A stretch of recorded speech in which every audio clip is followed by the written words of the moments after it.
মহাশিৱৰাত্ৰি 2025 নৱবৰ্ষ। মহাশিৱৰাত্ৰিত গ্ৰহৰ শুভ সংযোগ ভাগ্যই সংগ দিব এই তিনি ৰাশিৰ লোকসকলক। মহাশিৱৰাত্ৰি 2025 নৱবৰ্ষৰ মহাশিৱৰাত্ৰিৰ ভগৱান শিৱৰ নামত সমৰ্পিত। প্ৰতি বছৰে মহাশিৱৰাত্ৰিত ফাগুন মাহৰ কৃষ্ণপক্ষৰ ত্ৰয়োদশ তিথিত পালন কৰা হয়। এই বৰ্ষত মহাশিৱৰাত্ৰিত 26 ফেব্ৰুৱাৰীত হিন্দু ধৰ্মৰ বিশ্বাস অনুসৰি মহাশিৱৰাত্ৰিৰ দিনা ভগৱান শিৱ আৰু মা পাৰ্বতীৰ বিবাহ হৈছিল।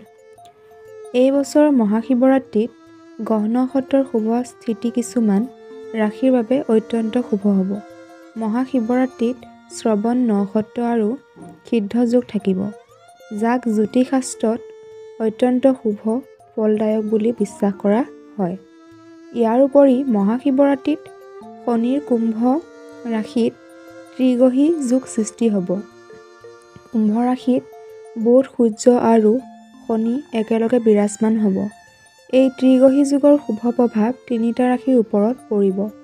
জানো আহক, মহাশিৱৰাত্ৰিত গ্ৰহৰ বিশেষ সংযোগৰ ফলত কোন কোন ৰাশিয়ে লাভ কৰিব শুভ ফল।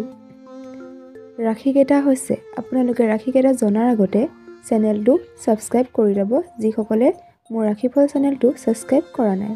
এতিয়া বলক আগবাঢ়ো, ভাগ্যফল ৰাশিকেইটানো কোন কোন হয়। সেই ৰাশিকেইটা হৈছে কৰ্কট ৰাশি।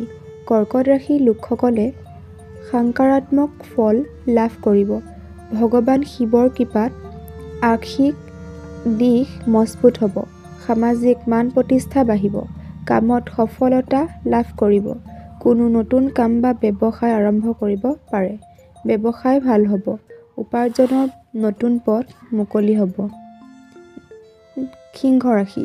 সিংহ ৰাশিৰ লোকসকলে চাকৰিত উন্নতিৰ সুযোগ পাব। উচ্চপদস্থ বিষয়াৰ সহায় পাব। কিছুমান লোকৰ স্থান পৰিৱৰ্তন হ'ব পাৰে। আৰ্থিক স্থিতি ভাল হ'ব। মন প্ৰসন্ন হৈ থাকিব। বৈবাহিক জীৱন ভাল হ'ব। ৰৈ থকা ধন ঘূৰাই পাব পাৰে। নেক্সটটো হৈছে কুম্ভ ৰাশি। মহাশিৱৰাত্ৰিত গ্ৰহৰ শুভ সংযোগে কুম্ভ ৰাশিৰ লোকসকলৰ বাবে শুভ ফল লৈ আহিব পাৰে। ভূমি, ভৱন বা বাহনৰ সুখ পাব পাৰে। চাকৰিত উন্নতিৰ দুৱাৰ খোল খাব। ব্যৱসায়ত পৰিৱৰ্তন যোগ সৃষ্টি হ'ব। বিদেশলৈ যোৱাৰ সুযোগ পাব পাৰে। বিদেশী ব্যৱসায়ত উন্নতি হ'ব। ব্যৱসায়ৰ বাবে ভ্ৰমণলৈ যাব পাৰে।